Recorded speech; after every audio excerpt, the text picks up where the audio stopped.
ಸ್ವಾಮಿ ವಿವೇಕಾನಂದರು ಪ್ರಪಂಚ ಕಂಡಂಥ ಅತ್ಯಂತ ಶ್ರೇಷ್ಠ ಸಾಧಕರು. ಆದರ್ಶ ಶಿಷ್ಯನಾಗಿ, ಆದರ್ಶ ಗುರುವಾಗಿ ಎಲ್ರಿಗೂ ಮಾದರಿಯಾದಂಥವ್ರು. ಬದುಕಿದ್ದು ಎಷ್ಟು ವರ್ಷ ಸ್ವಾಮಿ?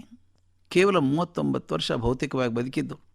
ಆದರೆ ಆ ಬದುಕೆಂಥದ್ದು, ಮುಂದೆ ಸಹಸ್ರಾರು ವರ್ಷಗಳವರೆಗೆ ಯುವಕರಿಗೆ, ಜನಸಮುದಾಯಕ್ಕೆ ಪ್ರೋತ್ಸಾಹ ಕೊಡುವಂಥ, ಪ್ರಚೋದನೆ ಕೊಡುವಂಥ ಜೀವ ಅದು. ನಾನು ಯಾವಾಗಲೂ ಹೇಳೋದು, ನಮ್ಮ ಯುವಕರಿಗೆ ವಿವೇಕಾನಂದರು ಮಾರ್ಗದರ್ಶಿ, ಪ್ರಚೋದಕ ಆಗದೆ ಹೋದರೆ ಇನ್ಯಾರೂ ಪ್ರಚೋದಕರಾಗೋದಕ್ಕೆ ಸಾಧ್ಯ ಇಲ್ಲ. ಅವರು ಒಂದು ಬಾರಿ ಕಲ್ಕತ್ತಾದಲ್ಲಿದ್ದಾಗ ಹುಡುಗ ತಾಯಿ ಜೊತೆಗೆ ಬಂದಂತೆ. ಬಂದು ಅವ್ರ ಕಾಲಿಗೆ ನಮಸ್ಕಾರ ಮಾಡ್ದ, ಕೈ ಮುಗಿದು ನಿಂತ.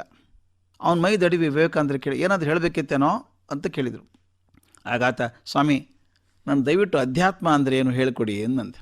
ವಿವೇಕಾನಂದರಿಗೆ ಆಶ್ಚರ್ಯ ಆಯಿತು, ಈ ಪುಟ್ಟ ಹುಡುಗ ಅಧ್ಯಾತ್ಮ ವಿಷಯ ಕೇಳ್ತಾ ಇದ್ದಾನಲ್ಲ. ತಕ್ಷಣ ಗೊತ್ತಾಯ್ತು ಅವ್ರಿಗೆ, ಇದು ಹುಡುಗನ ಪ್ರಶ್ನೆ ಅಲ್ಲ, ಅಮ್ಮ ಟ್ಯೂಷನ್ ಮಾಡಿ ಕಳಿಸಿದ್ದಾರೆ, ಕೇಳು ಕೇಳು ಅಂತ ಹೇಳಿದ್ದಾರೆ, ಬಂದಿದ್ದಾನೆ. ನಕ್ಕು ಬಿಟ್ಟು ಹೇಳಿದ್ರಂತೆ, ಮಗು ಅಧ್ಯಾತ್ಮ ಬಿಡು, ನೀನು ಯಾವುದಂದರೆ ಭಾಳ ಇಷ್ಟ ಅಂತ ಕೇಳಿದ್ರಂತೆ.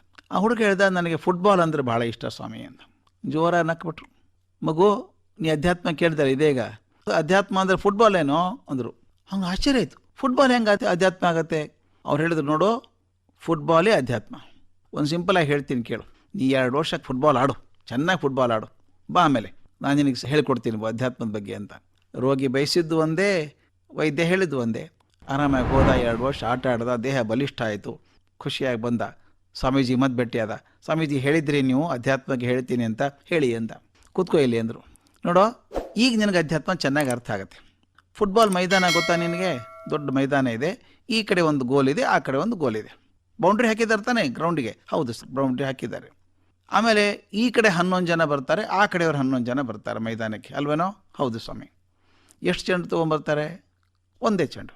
ಈ ತಂಡದವ್ರು ಈ ಕಡೆ ಒದೀತಾರೆ, ಆ ತಂಡದವ್ರು ಈ ಕಡೆ ಒದೀತಾರೆ. ಆ ಚೆಂಡು ಮೈದಾನದ ಒಳಗೆ ಇರೋ ತನಕ ಅದಕ್ಕೆ ಒದೆ ತಪ್ಪಿದ್ದಲ್ಲ. ಯಾರಾದರೂ ಒದಿತಾನೇ ಇರ್ತಾರೆ, ಅದು ತಪ್ಪಿಸ್ಕೊಳ್ಳೋಕೆ ಸಾಧ್ಯವೇ ಇಲ್ಲ. ಅದು ಅಕಸ್ಮಾತ್ತಾಗಿ ಜೋರಾಗಿ ಒದ್ದಾಗ ಆ ಬೌಂಡ್ರಿ ಲೈನ್ ದಾಟಿ ಹೊರಗೆ ಹೋದರೆ ಏನಾಗ್ತದೆ? ಫೌಲ್ ಅಂತಾಯಿತು. ಅವಾಗೇನು ಮಾಡ್ತಾರೆ? ಹುಡುಗ ಹೇಳಿದ, ಆಗ ಮಾತ್ರ ಕಾಲಿಂದ ಒದೆಯಲ್ಲ ಸ್ವಾಮಿ, ಅದನ್ನು ತಲೆ ಮೇಲೆ ಇಟ್ಕೊಂಡು ಹಿಂಗೆ ಕೈಯಿಂದ ಒಗಿತಾರೆ, ಥ್ರೋ ಇನ್ ಅಂತಾರೆ ಅಂತ. ವಿವೇಕಾನಂದರು ಹೇಳ್ತಾರೆ, ನೋಡೋ ಚೆಂಡು ಬೌಂಡ್ರಿ ಒಳಗೆ ಇರೋ ತನಕ ಒದೆ ತಪ್ಪಿದ್ದಲ್ಲ, ಹೊರಗಡೆ ಹೋದರೆ ಒದಿತಿದ್ದವರೇ ತಲೆ ಮೇಲೆ ಇಟ್ಕೊಂಡು ಒಳಗೆ ಹಾಕ್ತಾರೆ ಅಲ್ವಾ? ಅಧ್ಯಾತ್ಮ ಅಂದರೆ ಅಷ್ಟೇ ಕಣೋ.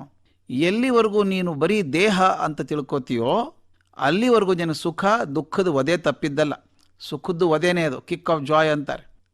ಸುಖದ ದುಃಖದ ಒದೆಗಳು ತಪ್ಪಿದ್ದಲ್ಲ.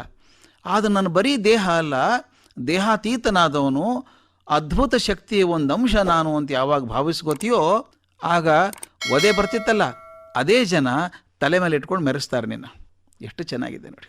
ಆತ್ಮವನ್ನು ತಿಳಿದವರು ತಮ್ಮನ್ನು ಕೇವಲ ದೇಹ ಅಂತ ಭಾವಿಸೋದಿಲ್ಲ. ದೇಹ ಅಂದರೆ ಒಂದು ಬೌಂಡ್ರಿ ಇದ್ದ ಹಾಗೆ. ಬೌಂಡ್ರಿ ಒಳಗೆ ಇದ್ದರೆ ಸುಖ ದುಃಖದ ಒದೆ ಬರ್ತದೆ. ನಾನು ಬೌಂಡ್ರಿ ಎಲ್ಲ ದೊಡ್ಡವನು ಅಂತ ಅಂದ್ಕೊಂಡಾಗ ಅದೇ ಜನ ನೀನು ಮರ್ಯಾದೆ ಕೊಡ್ತಾರೆ, ಗೌರವ ಕೊಡ್ತಾರೆ ಅಂತ. ಅಧ್ಯಾತ್ಮದಂತಹ ಗೂಢ ವಿಷಯವನ್ನು ಇಷ್ಟು ತಿಳಿಯಾಗಿ, ಇಷ್ಟು ಸುಲಭವಾಗಿ ಒಂದು ಮಗುವಿಗೆ ತಿಳಿ ಹಾಗೆ ತಿಳಿಸುವುದು ವಿವೇಕಾನಂದರಂಥ ಮಹಾನುಭಾವರಿಗೆ ಮಾತ್ರ ಸಾಧ್ಯಪಾಯಿತು. ಅವರ ಸ್ಮರಣೆಗೆ ನಮೋ ನಮಃ ಅನ್ನಬೇಕು.